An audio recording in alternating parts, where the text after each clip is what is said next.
वैष्णवी हगवणेंचं 9 महिन्याचं बाळ वैष्णवीच्या आई वडिलांकडे सुपूर्द. बाणेर हायवे जवळ अज्ञातानं बाळ सोपवल्याची कसपटे कुटुंबियाची माहिती. अजित पवारांकडून कसपटे कुटुंबाचं फोनवरून सांत्वन. लग्नाच्या वेळी कल्पना दिली असती तर लग्नच होऊ दिलं नसतं. वैष्णवीला न्याय देणार अजित पवारांचं आश्वासन. केवळ हकालपट्टी नको तर राजेंद्र हगवणेंना तातडीनं अटक करा. वैष्णवीच्या वडिलांची मागणी. सुनेच्या आत्महत्येप्रकरणी गुन्हा दाखल झाल्यानंतर राजेंद्र हगवणे फरार. नणंद करिश्मा छळाचं कारण तर नवरा घरात नसताना सासू सासरे दीर आणि नणंद मारहाण करायचे. हगवणेंची सोडून गेलेली मोठी सून मयुरीचा आरोप.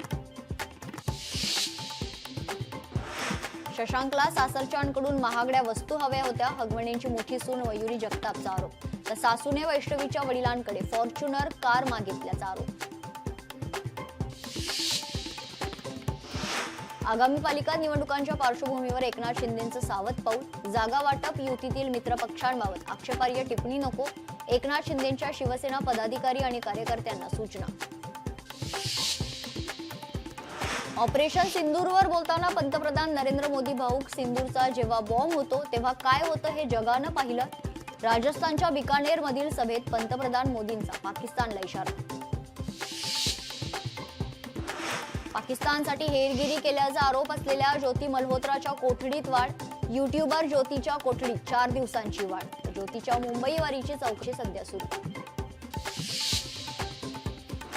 भारताचा पाकिस्तान उच्चायुक्तालयातील आणखी एका अधिकाऱ्याला दणका. टेक्निकल ऑफिसर मुजम्मिल हुसेनची हकालपट्टी. हेरगिरी प्रकरणानंतर कारवाईत 24 तासांच्या आत भारत देश सोडण्याचे आदेश. राज्यात पुढील 3 दिवस जोरदार पावसाची शक्यता. मुंबईसह उपनगरात जोरदार मान्सूनपूर्व पाऊस बरसणार. हवामान विभागाचा अंदाज.